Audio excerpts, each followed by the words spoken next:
aniversario del presente. Ajá. O sea, entonces, nosotros normalmente investigamos, ¿cuándo llegó el primer telégrafo? La primera vez el telégrafo a Valladolid, por decir algo. O cuándo se puso el primer teléfono, o cuándo entró la señal de televisión. Pero, bueno, no, eso es lo nuevo. Todo lo anterior, teléfono, telégrafo, que el ferrocarril, etc. Pero, ¿cuándo llegó la televisión? ¿Cuándo se empezó a ver en realidad la televisión bien en Valladolid? Que yo me acuerdo que veía Popeye remojado en mi palangana con hojas, ¿te acuerdas? No me acuerdo hojas de qué, pero pues, que creía que lo veía porque era puros puntitos, ¿no? Pura lluvia, sí. Pura lluvia, así vimos el Apolo, el aterrizaje del hombre en la luna, etcétera. Entonces, también algo sumamente importante que no estamos realizando y que de verdad me ha dado un trabajo encontrar información de algo tan reciente, que es cuándo entró el Internet a Valladolid, cuándo entró la telefonía celular y qué han provocado en la ciudadanía y en la comunidad. La desaparición de casetas telefónicas, las públicas y las telefónicas. Tengo un tío que mandó a sus hijas a Estados Unidos, al Sagrado Corazón, a Nueva York, a estudiar, a la Universidad del Mayab, a estudiar la más cara de Mérida. O sea, llevaron una vida con una caseta telefónica. ¿Por qué? Porque no cualquiera tenía teléfono domiciliario. Y la gente de pueblo, no sé si te acuerdas, le mandaban avisar que le iban a llamar a tal hora porque no tenían teléfono. Entonces, el que está en Estados Unidos, el que está en Ciudad de México, etcétera. Entonces, todo eso ha desaparecido, la prensa escrita. Yo vi en Europa el año pasado, en octubre, grandes kioscos emblemáticos en las zonas más importantes de Francia, de París, de Madrid, etcétera. Ya son florerías, ya son otras cosas, porque ya han disminuido la producción de periódicos, de revistas, etcétera. Sí, y cada vez menos. Ya nos vamos para... Ya estás centrado muy bien.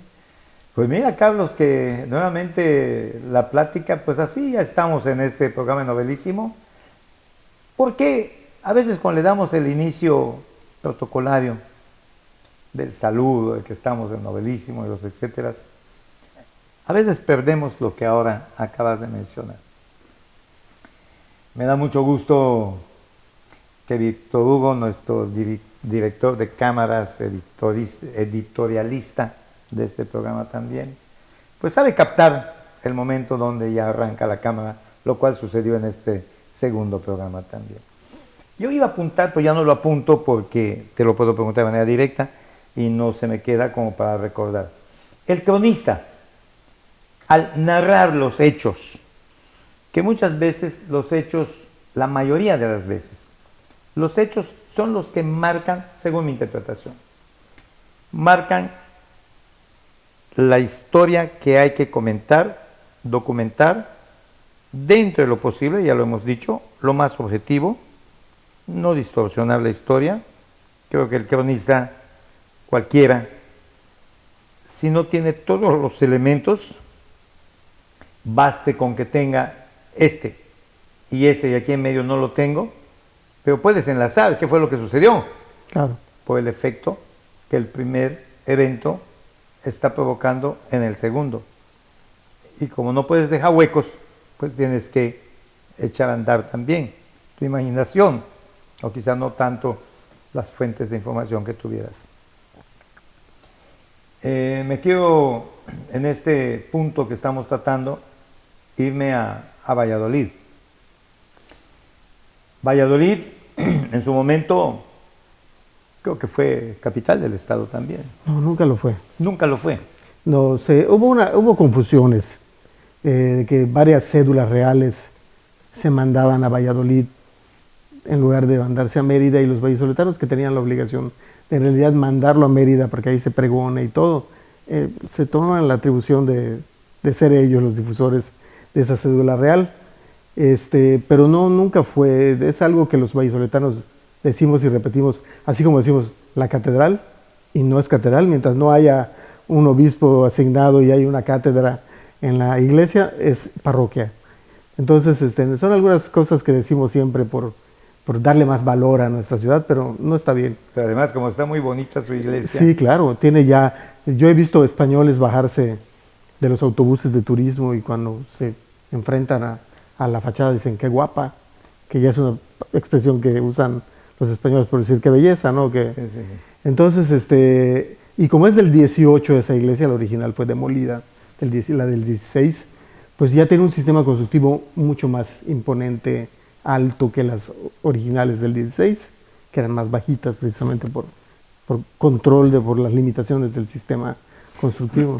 Pero por seguir con Valladolid, ahora en el pasado mes de julio ustedes conmemoran un poco discutido, hay que aceptarlo, la primera chispa de la revolución. 4 de junio. 4 de junio. Que fue un episodio único.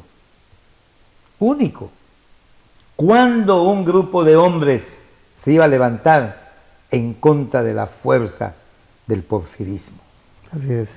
No, y lo mejor de todo es que es por qué un diputado que tuvimos de Valladolid, Osorio y Carvajal, diputado federal, debatió a nivel nacional la propuesta de que Valladolid era la primera chispa de la Revolución Social Mexicana, porque todos los demás levantamientos fueron eso nada más, levantamientos. El de Valladolid tuvo un plan, el plan de Tzelcop, que eso lo hace una revolución. ¿Cómo es? ¿Plan de qué? Tzelcop, es un paraje, un rancho que había cerca de Valladolid. Allá se reunieron para planear. Ahí se firma, exacto. De hecho, ahora en la cena de clausura del Congreso, en el Parque de los Héroes del 4 de junio, con fondo el Museo de San Roque como escenario, se exhibió la mesa en donde se firmó el plan de Tzelcop. Existe el documento, lo publicó en el libro de la primera chispa Rodolfo Menéndez, no me acuerdo ahorita del primer nombre, y él publica estas hojas del plan de Tzelcop. Entonces,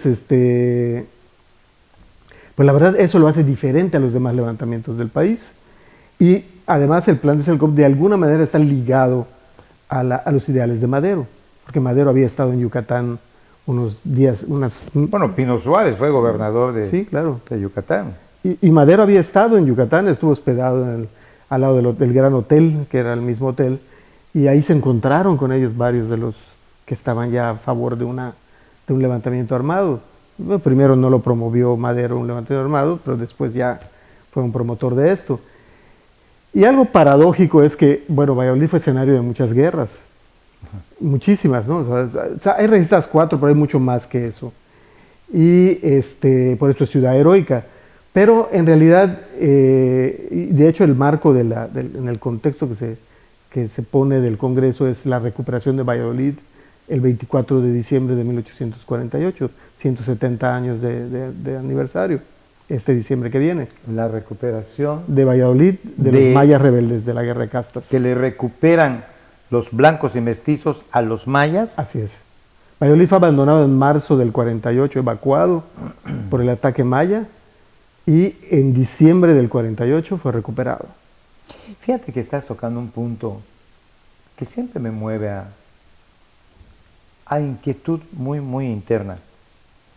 Porque pues yo me veo como un mestizo, con una sangre maya, en X porcentaje, una sangre hispana. El apellido Novello es de origen italiano, sería otra historia. Pero evidentemente soy un amestizado. Y crezco, y en mi secundaria especialmente, en la primaria no tanto, preparatoria ya, un poco más, me entero de que se levantan los indígenas mayas. Mi vocación por la lectura y por saber la historia me hace obtener mi enciclopedia yucatanense, que hasta hoy la conservo. Y cuando le entro a la guerra de castas en esta enciclopedia yucatanense, está muy claro. Los malos son los mayas, los buenos los blancos y amestizados. Y de manera natural, soy medio contreras en mis pláticas. Si tú me estás diciendo algo, empiezo de manera natural a encontrar si queda condicionado lo que me estás diciendo y te pido que me lo aclares. Es una manera natural, como mucha gente tiene su manera de ser, en mi caso es así. Y me meto a averiguar, a pensar, razonar y preguntarme, ¿por qué? ¿Por qué ese levantamiento fue tan sangriento? ¿Por qué fue de exterminio prácticamente? ¿Por qué razón ese coraje de un pueblo aparentemente pacífico, conocido incluso nacionalmente como el yucateco, un pueblo pacífico, y no, un pueblo altamente guerrero, cuando las circunstancias lo han obligado a ello? Y entonces mi parte hispana, por llamarme así, le pregunta a mi parte maya: oye, Jaime Novelo, en tu parte maya, ¿por qué hiciste lo que hiciste? Entonces yo tengo que encontrar qué le contesta mi parte maya a mi parte hispana, para que yo pueda entender lo que soy. No me quiero perder con tanta cuestión filosófica, de introversión o como se le llame, sino a lo que voy es, yo soy producto de un mestizaje y mis hermanos mayas, que creo que todos los vemos así, se levantaron en contra de los hermanos blancos y amestizados, y fue de exterminio. Tengo una conclusión, tengo un razonamiento, fue la opresión.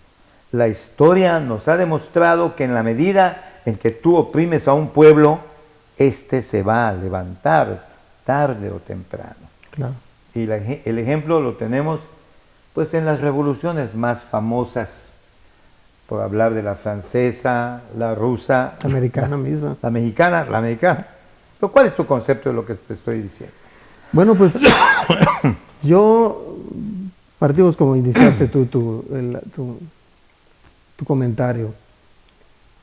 Es muy raro que alguien no tenga un mestizaje, hablando de los que son familias desde el siglo, establecidas en Yucatán desde el siglo XV, XVI, XVII. Nada más que, como dice don Juan Francisco Peón de Ancona, un gran heraldista y genealogista, se ocultaba muy bien, ¿no? O sea, los matrimonios entre hombre hispano y mujer maya podían ser tolerados. ¿Por qué? Porque en la segunda generación el apellido ya maya desaparecía. Y por eso existía el mestizo y el castizo. Castizo es si ese mestizo se casaba con una española después pura, pues ya no solo era mitad maya, mitad español, era 3/4 partes maya, español y una maya, 1/4 parte maya. Y si ese hijo de este castizo se casaba con otra española, ya volvía a ser español, o sea, ya limpió su sangre, Ajá. entre comillas. Sí, no sí, conocía sí. nada del ADN, ni nada de eso. Ya limpió. Sí. La cuestión de la guerra de castas en cuestiones de raza o de grupos étnicos es poco ambigua, porque si realmente analizamos bien, Bonifacio Novelo está registrado como español, algunos lo llaman mestizo, algunos dicen que tenía sangre negra, pero hasta lo que yo lo que he encontrado en sus actas de nacimiento de su hija y en diferentes documentos, pleitos, que lo registran como español. Qué curioso, Novelo de apellido. Sí, claro. El apellido Novelo es de Valladolid, es originario. Mucho, sí. Muy. Pero significa novato, ¿eh? Sí, sí. En italiano significa novato. Pero yo he leído que era oriundo del sur de Quintana Roo, posiblemente con algún tinte africano, porque también se le menciona que posiblemente fue mulato.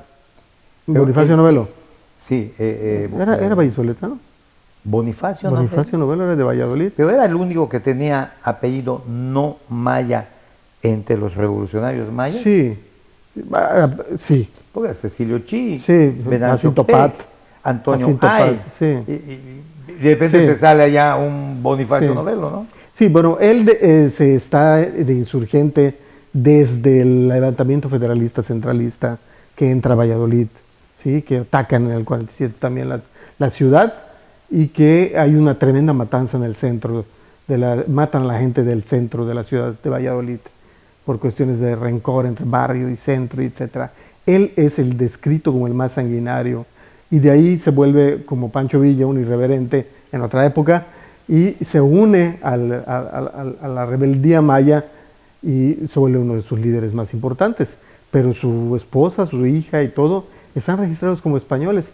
Porque algo muy peculiar, yo también soy genealogista, y cuando en el resto del país se había desaparecido, al registrar a la gente en castas, o sea, mencionar hijo de mamá fulana de tal, española, o fulano de tal, castizo, esto, ya no se hacía a finales del siglo, o sea, en el 48, 50 y tantos, el siglo XIX, en Madrid todavía se hacía, ¿sí? Entonces, por eso sabemos que a su hija, que a su esposa no eran mayas. Entonces, ¿qué quiero decir con esto? Por ejemplo, hubieron mayas que nunca pelearon contra los blancos, mayas puros, que estuvieron y se les llamó hidalgos. Por eso el parque de Mérida, que le llamamos Hidalgo, hay una incongruencia. Uno ve a Cepeda Peraza al centro y le llamamos Parque Hidalgo, todos creen que es por Miguel Hidalgo. No, es porque en ese parque entrenaban a los mayas que peleaban contra los mayas. Y para darles un reconocimiento ya los llamaban hidalgos, como hijodalgo, como al español, ¿no? Y entonces, incongruente, porque se supone que eso ya había desaparecido también. Eso lo sé, lo publicó un tío mío, don Ramón Espadas y Aguilar, de origen vallisoletano, dueño de las ópticas. Entonces, hubieron muchos mayas que no pelearon contra los españoles, pelearon junto con los españoles. Y hubieron mestizos o blancos, que hay registros, que pelearon del lado de los mayas también, ¿sí? Entonces, por eso muchos no están de acuerdo en llamarle guerra de castas, sino una guerra social, una guerra civil. Así se le quedó. Lamentablemente es muy difícil quitarle ya el nombre, ¿eh? Sí. Por una parte, pero bueno, se entiende. Ya terminamos la primera parte de este segundo programa. Con la... Esto es como el ferrocarril cuando se echa a andar, ¿no? Sí. Después que cuando ya está en la carrera no quieres que se detenga, estás disfrutando el viaje. Pero ya terminamos. Nos vamos a la segunda parte. Regresamos. Hablar de...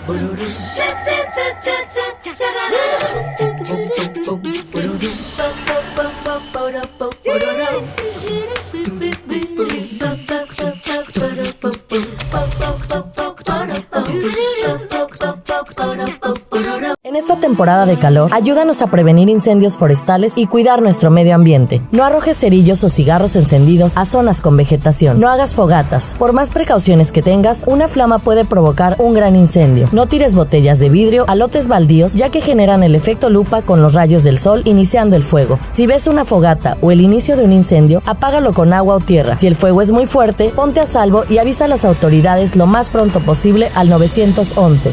Unidos por nuestro medio ambiente, solidaridad, unido y transparente.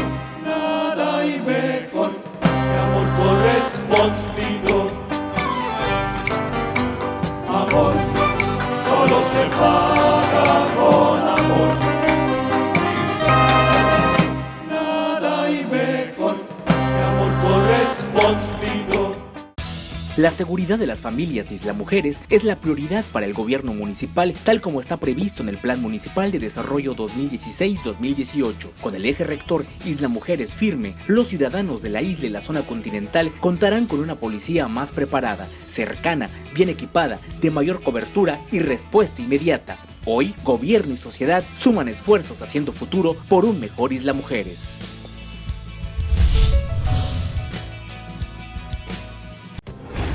Las cosas que queremos, los proyectos que empiezan, las ilusiones concretadas, necesitan una asesoría legal y una base concreta. Notaría 64. Respaldamos tus actos legalmente.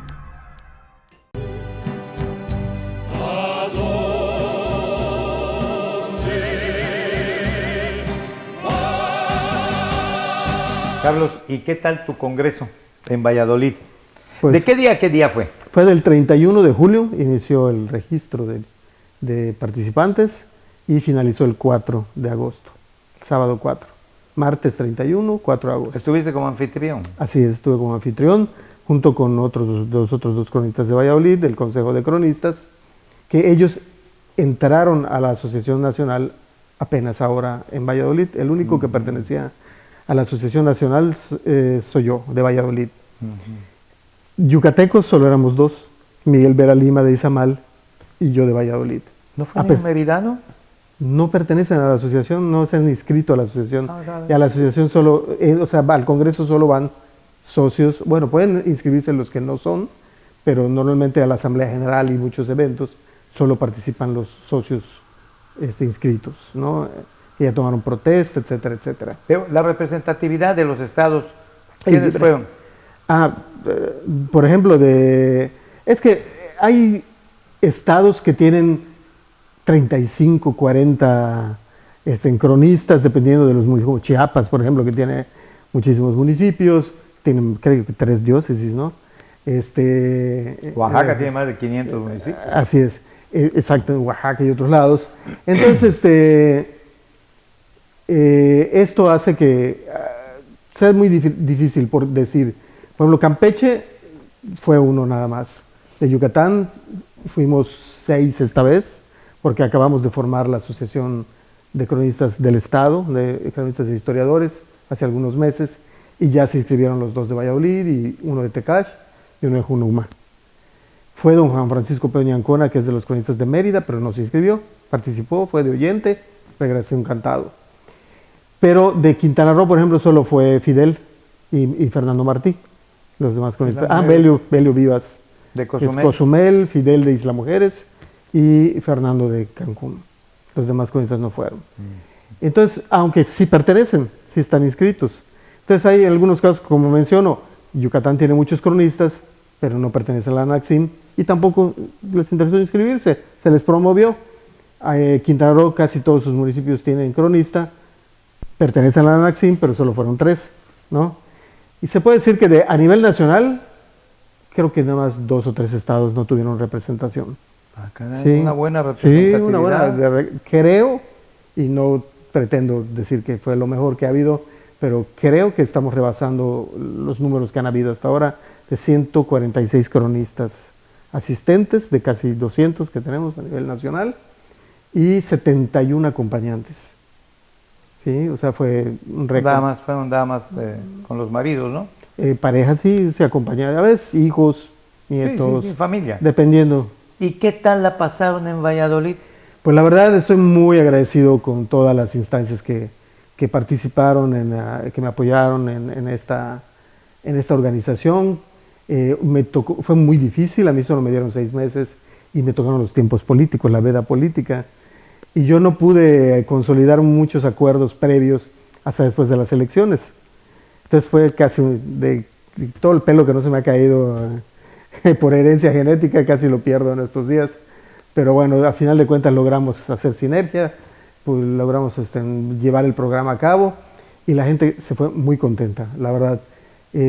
Valladolid tiene espacios increíbles que compartimos con ellos, tiene eventos históricos también importantes que también los difundimos. Y nuestra gastronomía, ni qué decir. Allá iba yo a llegar. Sí. Y bueno, se me hace agua a la boca cuando...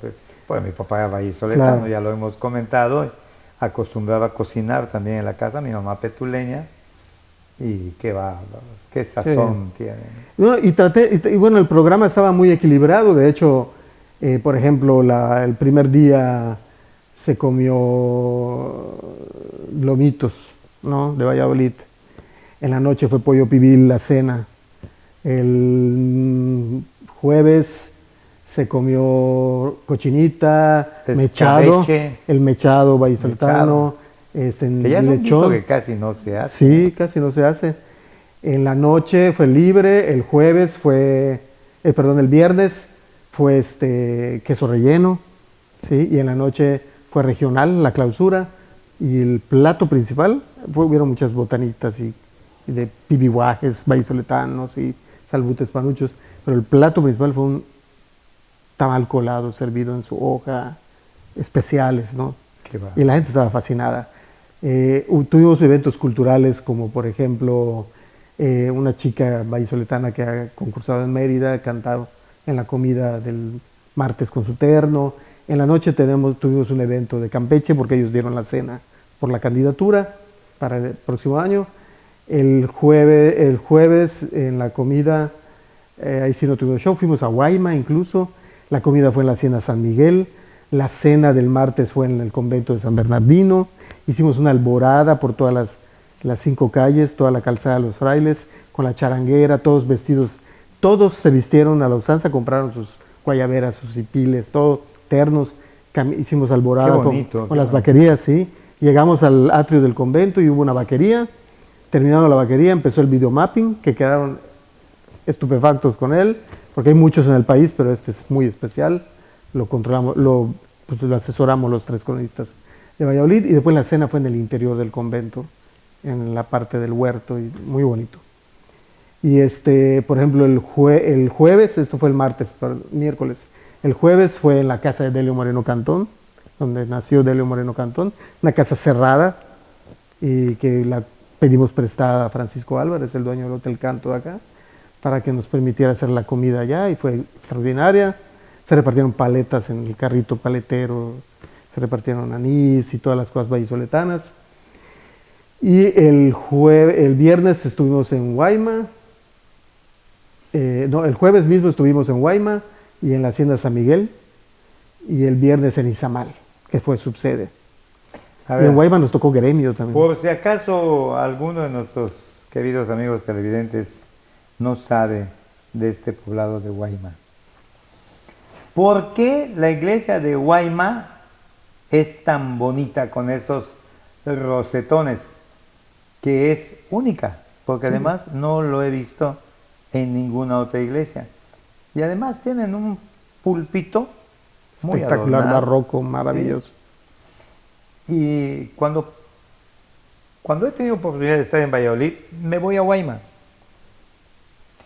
Porque sentarme en el parque a la sombra de esas arboledas que tiene, que el único ruido que tengo es precisamente el del aire al rozar las ramas, y refrescar mi rostro, me pongo enfrente de la iglesia, que no es muy grande, No.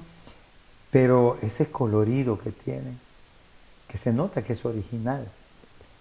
¿Por qué es diferente? Me ha llegado, hay una versión que creo que es una iglesia hecha por dominicos, ¿es así? No. Hay una confusión, porque la iglesia tiene advocación a Santo Domingo, ¿sí? De Guzmán, ni siquiera el Santo Domingo de la orden dominica. En la península de Yucatán solo hubo una orden regular, que es la orden franciscana, que fue la provincia de San José de Yucatán. No hubo ninguna otra orden como en otras partes de la República. Nosotros, todo lo que hoy es Campeche, Yucatán y Quintana Roo, solo tuvo franciscanos. ¿No hubo jesuitas? No, bueno, jesuitas sí, pero los jesuitas llegaron mucho después para la educación. El templo de Jesús. Exacto, exactamente, para la educación. Pero, y bueno, y los franciscanos hicieron esa labor originalmente, de tener escuelas. Pero la confusión viene a que la iglesia está dedicada a Santo Domingo de Guzmán. De ahí viene lo de los dominicos. Ahora. Y no es así. No es una iglesia hecha por dominicos. No es así. Pero no tiene el sello de los franciscanos. No, porque son austeros. Pero yo tengo una hipótesis. Yo encontré en un libro en algún momento debió haber tenido un culto mariano dentro de la iglesia, porque las flores de 6 pétalos que ornamentan y que la hacen diferente a esta iglesia, tanto por dentro como por fuera, es un símbolo mariano. Y si observan las flores, tienen, o sea, el círculo blanco, el fondo, como le dirían en un escudo del campo, en azul marino, que es el azul mariano, ¿sí? Y la flor de 6 pétalos. Entonces, y tiene camerín, ahí está el transparente todavía en la parte de arriba. Lo que pasa es que perdió el retablo y el camerín está en la parte de atrás, que normalmente era para culto mariano, los camerines. como el de Izamal y el de la Candelaria en Valladolid, etc. Entonces yo pienso que en algún momento debió haber tenido un culto mariano y por eso lo ornamentan. Y podemos ver en el púlpito que ya es una belleza en hoja de oro, con una calidad de 24 quilates, que es barroco, o sea, debe ser del 18. El retablo se perdió, el retablo de madera, ¿sí? Porque estuvo destechado mucho tiempo el convento, pero se perdió. Pero Era convento. Es un convento. En Yucatán solo hubieron 4 villas españolas: Campeche, Mérida, Valladolid y Bacalar. Y las villas españolas al centro tienen una iglesia secular. Si nos vamos a Campeche, hoy esa iglesia parroquial ya es catedral porque ya es estado y ahí está la sede del obispo. Mérida, al centro en el parque, tiene la catedral de Mérida, San Ildefonso, y Valladolid tiene la parroquia de San Servacio, y Bacalar tenía también su propia iglesia que fue destruida en la Guerra de Castas.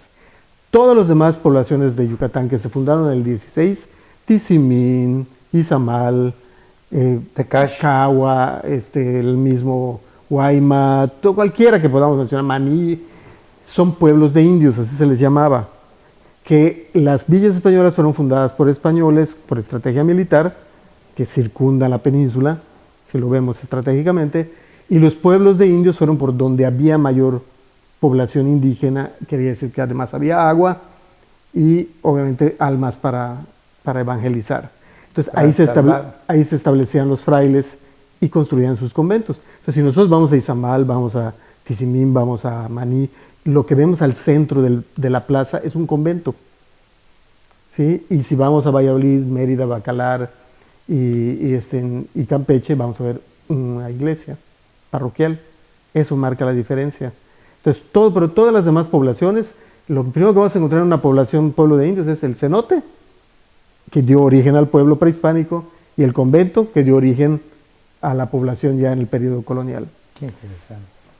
Qué interesante, y me remonto porque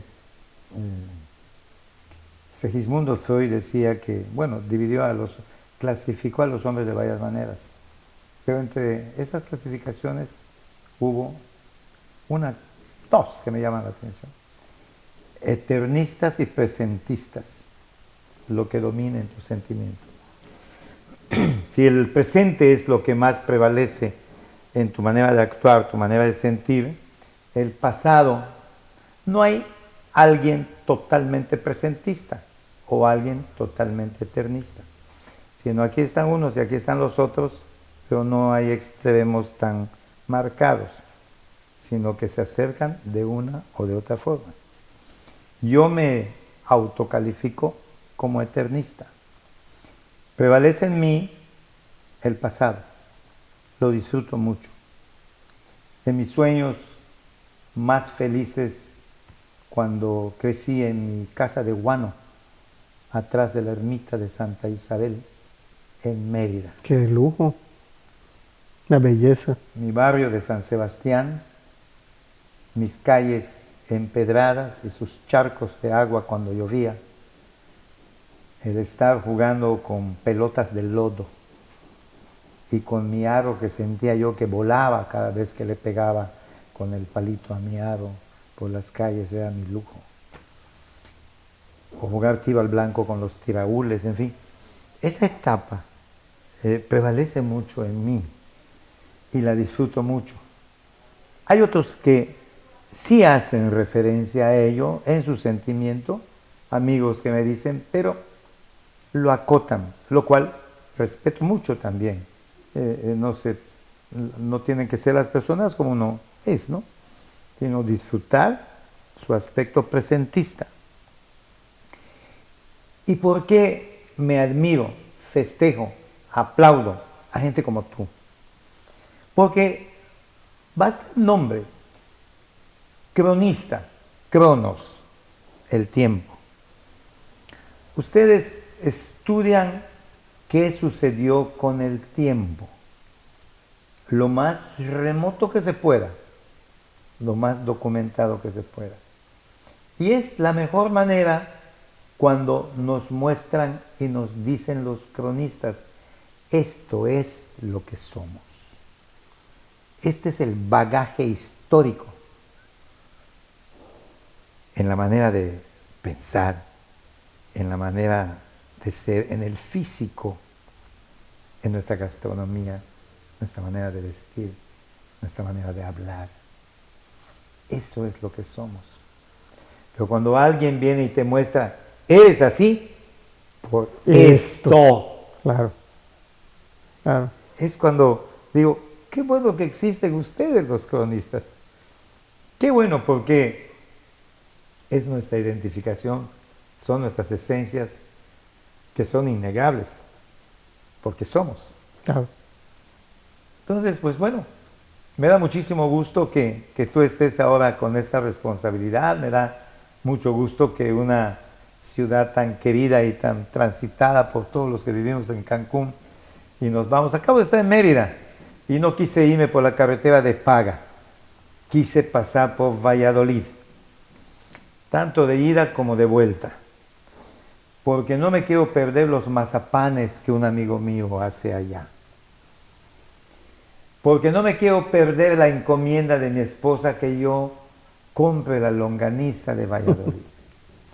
Porque si, dependiendo de la hora que yo salga, puedo degustar los lomitos de la muda o el escabeche oriental que también lo hacen en el mercado. Porque todavía puedo ver la carne colgada de los ganchos, las verduleras que están vendiendo, mil cosas. Porque me siento mal si no me compro, además soy un exagerado, no me compro ni 2, ni 3, ni 5, me compro 20 envoltorios de ishuajes. Me encanta todo eso y puedo hablar de algo tan cercano como Valladolid, porque paso seguido por allá.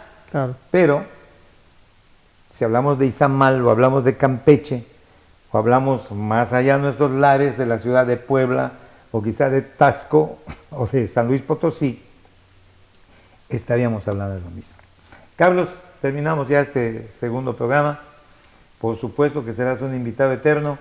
Gracias. Tenemos muchísimas cosas de qué hablar. Al rato vamos a hablar de gastronomía, al rato vamos a hablar de arquitectura, que algunas veces hemos hablado, y algunas incógnitas que tengo históricas, como fue el sacrificio de Antonio Ay ante 2,000 o 3,000 mayas para dar un escarmiento, y si eso fue así, si no fue así, tanto documento perdido en la guerra de castas, y en fin, tantas y tantas cosas que podemos hablar de algo que es tan lo tuyo como es Valladolid.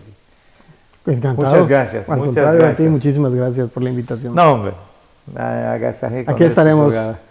cada vez que me digas. Gracias, Carlos. Y a ustedes, mis estimados televidentes y amigos, nuevamente, muchas gracias por la preferencia y su atención. Hasta la próxima.